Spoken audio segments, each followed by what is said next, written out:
اگر کوئی انسان فرض نماز پڑھ رہا ہے اور اس کے ماں باپ یا دادا دادی یا نانا نانی اس انسان کو بلائیں، آواز دیں، اور وہ ماں باپ ہیں اس کے، وہ پریشانی میں ہیں یا وہ بیمار ہیں، تو اس انسان کو چاہیے کہ فوراً فرض نماز کو توڑ کر پہلے ان کی بات سنے، پھر دوبارہ سے اپنی نماز کو پوری کر لے۔ اور اگر انسان نے نماز نہیں توڑی تو پھر وہ انسان گنہگار ہوگا۔ اور اگر سنت یا نفل نماز پڑھ رہا ہے،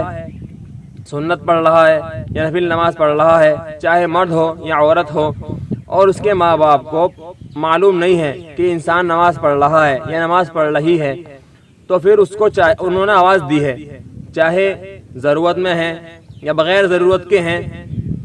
بیمار ہے یا نہیں ہے، وہ سنت یا نفل پڑھ رہا ہے، تو اس انسان کو چاہیے کہ اپنی نماز کو توڑ دے اور فوراً ان کی بات کا جواب دے۔ اور اگر وہ ٹھیک ٹھاک ہیں، تندرست ہیں، اور وہ انسان نماز پڑھ رہا ہے، ان کو معلوم ہے کہ نماز پڑھ رہا ہے، ماں باپ کو یا دادا دادی کو یا نانا نانی کو یہ معلوم ہے کہ یہ بچہ ہمارا یا بچی ہماری نماز پڑھ رہی ہے، پھر انہوں نے آواز دی ہے، تو وہ انسان یہ دیکھے کہ انہوں نے ضرورت میں آواز دی ہے، بنا ضرورت کی آواز دی ہے۔ اگر اس انسان کو یہ محسوس ہو رہا ہے کہ انہیں کوئی ضرورت پیش آئی ہے یا کوئی تکلیف ہے یا پریشانی ہے، تو اس انسان کو پھر نماز کو توڑ دینا چاہیے۔ اگر اس انسان نے نماز نہیں توڑی اور ان کی بات کو پورا نہ کیا